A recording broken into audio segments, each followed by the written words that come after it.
E aí, moçada, beleza? Você aqui acompanhando o programa Diversidades pelo nosso site, né? O www.programadiversidades.com.br ou pelo nosso canal do YouTube. Hoje aqui ao meu lado o Everson, né? Meu amigo Everson, também conhecido aí o Tico Celulares, que trabalha aqui com conserto de celulares, especialista em celular. O cara também é especialista em games, né? E hoje a gente vai falar de games. Já tem uma entrevista dele que você pode conferir, onde ele comenta como começou a vida dele com os games, o primeiro videogame que ele teve. E hoje a gente vai falar um pouquinho da história do PlayStation nesse vídeo, né? Então, Everson, quero agradecer a sua participação. Obrigado a todos aí que acompanham a gente.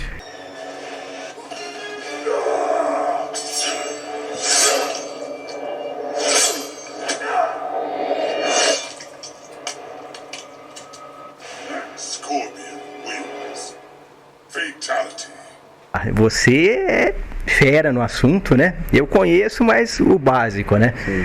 O PlayStation foi um console aí que revolucionou pra caramba, né, cara? Maravilhoso, né? Como que você conheceu o PlayStation? Vou contar um pouquinho a historinha do PlayStation na minha percepção. O que aconteceu para eu ter um PlayStation, tá? Tudo começou... a gente tinha o famoso Mega Drive, né? Os clássicos, né? Da época, dos anos 90, né? E a gente via em revistas, né? As várias revistas, que o acesso da gente na época eram as revistas, né? Sim.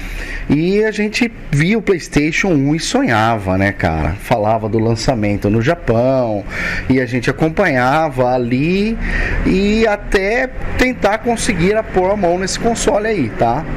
E meados dos anos se passando, né, a gente conseguiu já um pouco distante colocar a mão no PlayStation. Particularmente eu não tive o PlayStation 1 na época, pulei essa geração aí.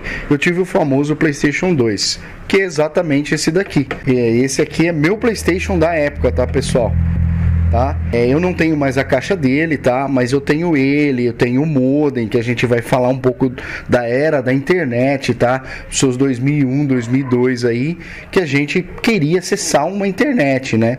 Lá fora já era realidade, né? Pra nós não era. E a gente vai falar um pouquinho desse carinha aqui de todas as gerações aí. Olha, o PlayStation 1 pra mim também era um sonho, né? Na verdade eu fiquei conhecendo ele na casa de um amigo na época, eu nem sabia que existia, ainda tava jogando o Mega Drive por muito tempo, por uma época eu parei de jogar, e eu também não tive o Play 1, também não tive o Play 2, fiquei enrolando, também não tive. Mas esse Play 2 que você mostrou então, Everson, ele já tem internet já, cara. Então esse daí já é bem avançado pra época. Ele tinha um serviço, né, na época, né, que era um serviço pela AOL, se eu não me engano, tá? Que você comprava um acesso para você fazer um download de algumas skins, algumas coisas a mais para determinados jogos. Era muito pouco isso aí. Agora vamos supor, uma versão deste Play 2, na época, se eu não me engano, estava começando a Netflix, tá? Isso não era realidade para nós aqui brasileiros, tá? Era uma realidade lá, como o console vinha importado, então a gente já conheceu a cara da Netflix nos PlayStation 2, né? E o PlayStation 1 você não teve, mas você chegou a jogar na casa de um amigo? Legal. O PlayStation 1, quando ele lançou, eu fui com meus familiares num shopping em Sorocaba. Ele estava numa vitrine lá de uma loja, tá? Não ficou namorando. Não me recordo o nome da loja, mas foi num shopping em Sorocaba, tá? Eu morava em Tatuí essa época e aí eu tive a oportunidade de jogar lá. Naquela época as lojas ela punha aqueles consoles para você jogar por hora, né? E eu joguei o famoso GTA 3, tá? Foi um jogo que eu joguei no PlayStation 1 e me apaixonei, cara. A músicas, o gráfico para quem tinha Mega Drive era sensacional.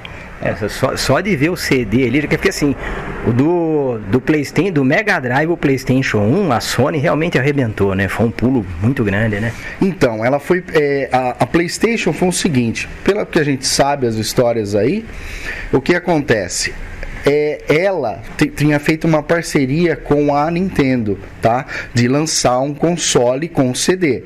Então a Sony, que era muito forte naquela época, em meados dos anos 90, em áudio, em som, em CD, Discman, tá? Que é uma coisa que a gente gosta também, tá? E a Nintendo, né, ela vinha com seus cartuchos tal, e todo mundo, a Sega, né, o 3DO já estava na era de CD. Aí ela fez uma parceria com a Nintendo que não deu certo, né, por motivos internos deles lá, não foi pra frente, que existe esse console hoje, que é uma migração entre a Sony e a Nintendo, e foi descontinuado. Só que a Sony pegou o projeto, tá? E lançou o famoso PlayStation 1 Fat, que foi um sucesso, tá? Você me recordo que no shopping lá que eu estava comentando, o console custava R$299, tá? O salário mínimo era R$94, tá? Então ficava meio inviável de você pedir pro seu pai ou pra sua mãe um console desse na época. Eu lembro que parcelamento era em 3 vezes só. Quem tinha cartão de crédito era pessoas de poder aquisitivo muito alto. E então, como eu te disse, não tive a era PlayStation 1. PlayStation 2 já foi mais fácil, tá? Já tinha uns parcelamentos aí, já era uma geração que se passaram em seus 6, 7 anos do PlayStation 1 para até falarem de PlayStation 2, e ele já era bem mais fácil. Naquela época também, né, Tico, a Sony também não se importava muito assim com o mercado brasileiro. Eu tô falando besteira, que eu vi alguma coisa de que a Sony não ligava muito assim. Então é que nem você falou, era muito caro trazer de fora. Aí alguns amigos que eu tive na época que teve o Play 1, a maioria acabava trazendo do Paraguai, que saía bem mais em conta, né? Mas quando saiu o 2, parece que a Sony começou a já dar uma olhada pro Brasil e começou a dar uma facilitada pra gente aqui. Isso, exatamente. Na verdade, não é que não olhava, ele não sabia que existia esse comércio aqui, tá? Tudo que chegava no Brasil, a década de 80 e 90, era via Paraguai ou via grandes varejos da época. Pequenas distribuidoras conseguiam importar, mas com preço muito elevado, igual é hoje, tá? O pessoal fala, nossa, PlayStation 5 é caro. Gente, o videogame antigamente era muito mais caro, tá? Não era acessível, entendeu? Por isso que a gente tem os clones aí da época aí que fazem sucesso, né? Fez sucesso no Brasil. E aquilo, um console saía lá fora, ele demorava de 2 a 3 anos para chegar para nós, porque alguém precisava ir até o Paraguai, comprar esse produto e trazer para nós, senão a gente não ia ter conhecimento, certo? Everson, você também tem aqui, né, o PlayStation 3, cara. PlayStation 3 também foi outra maravilha. Eu assim, na verdade, o que aconteceu, bem resumidamente, né? O Play 1 eu não tive, Play 2 eu fiquei enrolando aí, porque eu era louco pra jogar o God of War, né? Sim. Você conhece o Kratos, né? Só por causa dele, né? E o Resident Evil, o Código Verônica, né? Aí no fim eu acabei embaçando ali. Eu lembro que o Play 2 na época era uma média de R$1.000, na época. Aí eu tive que decidir, ou o Play 2 ou o computador, né? Aí no fim o Play 3, eu peguei, não, o Play 3 eu vou pegar, e no fim eu pulei pro Play 3. E o Play 3 também é show de bola pra caramba, né? Ah não, o Play 3, muitas pessoas que devem nos assistir agora conheceram o Play 3 como seu primeiro console, tá? Mas a coisa vem lá de trás, tá? O Play 3 ele já tem uma mídia Blu-ray, tá? Ele já é um videogame muito mais moderno. Puta, conectividade com internet era essencial na época, tá? Ele saiu no meados, eu não me recordo agora, mais ou menos em 2009, 2007 lá fora, 2009. E, o PlayStation 3, cara, eu comprei o PlayStation 2, voltando, por causa do Mortal Kombat The Valiance. Eu vi esse jogo, fiquei apaixonado. E o PlayStation 3 eu comprei por causa do Mortal Kombat também, tá? Quando eu vi o Mortal Kombat 9, um Mortal Kombat anterior, eu fiquei alucinado com aqueles gráficos do PlayStation 3, tá? E aí fui conhecer GTA, conhecer o famoso God of War, que eu vou falar pra você, muita gente da Xbox, vamos tocar num assunto polêmico agora, hein, galera?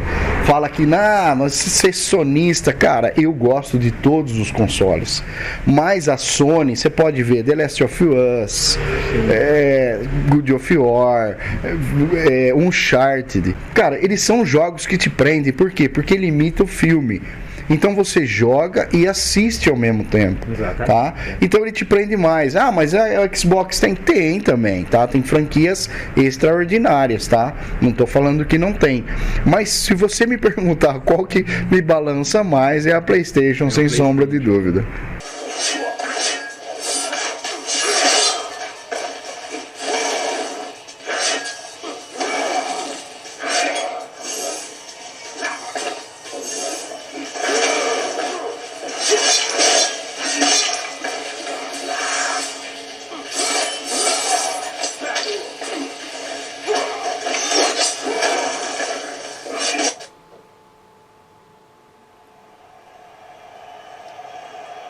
A gente tem ali o PlayStation 1, né?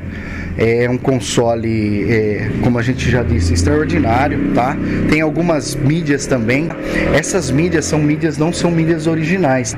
Elas são mídias CIB, que a gente fala, ou EPROM, ou reprogramadas, tá? Ou feitas por uma empresa que copia certinho a originalidade da época. Então elas são bem fiéis mesmo, próximos ao que tinha. Claro, com materiais de hoje, papel de hoje, tá? Mas tem uma qualidade legal. É CIB que chama? Então, alguns falam CIB, alguns falam uma reprogramação, outros falam EPROM, no caso de cartucho de Super Nintendo, Mega Drive, tá? E tem vários linguajares aí, dependendo do grupo, né? Do estado que você tá, da galera que tem esse tipo de CD aí, tá? E esse daqui que você tá vendo na imagem é o famoso PlayStation 2, só que esse daqui não é um PlayStation 2 normal, hein, moçada? Esse daí já tem o modem, né? É outra coisa, né? Esse é um PlayStation 2, né? Nós temos aqui o modelo Slim, tá? E o modelo Fat. O modelo Slim, pessoal, o legal de ressaltar é que ele já tinha o modem embutido dentro dele. Tá? Ele tinha um modem já, você conseguia colocar o cabeamento. Esses aparelhos não possuem Wi-Fi, tá? Wi-Fi eu acho que existia na época, mas a gente não se falava. Então ele tem uma conectividade via cabo. Esse aqui é um extensor que tem um HD também. Você consegue colocar um HD nos Estados Unidos, na Europa. Você se baixava o jogo pela internet e colocava dentro do HD para jogar. Hoje o que o jovem faz, tá? O pessoal fazia naquela época lá, tá? No Brasil foi que eu falei, isso aí foi aparecer para nós só depois. Era raramente conseguir fazer um download de um jogo, tá? Era muito custoso, aquela nossa internet de escada, depois da meia-noite, tá? Então era meio complicado isso aí, de fazer isso aí na época, tá? Eu lembro que meu avô ficava batendo na porta, vai dormir, menino. Exatamente, tá? Aí caía a conexão, não existia aquele sistema ainda de parar o download, você tinha que recomeçar o download, mas eu confesso para vocês que na época, na cidade que eu morava na época, dava para fazer um download. Eu fiz um download de um patch, de uma DLC, nem era DLC, tá? Que chamava, era um extensor, vamos dizer assim, mas eu consegui fazer na época e achava sensacional. Ficou acordado. Ficou acordado umas par de noite. Fiquei acordado, não, muitas noites, né? A gente era jovem, né? Aguentava, né? Eu consegui. Hoje eu já não consigo nem jogar mais. Beleza, então.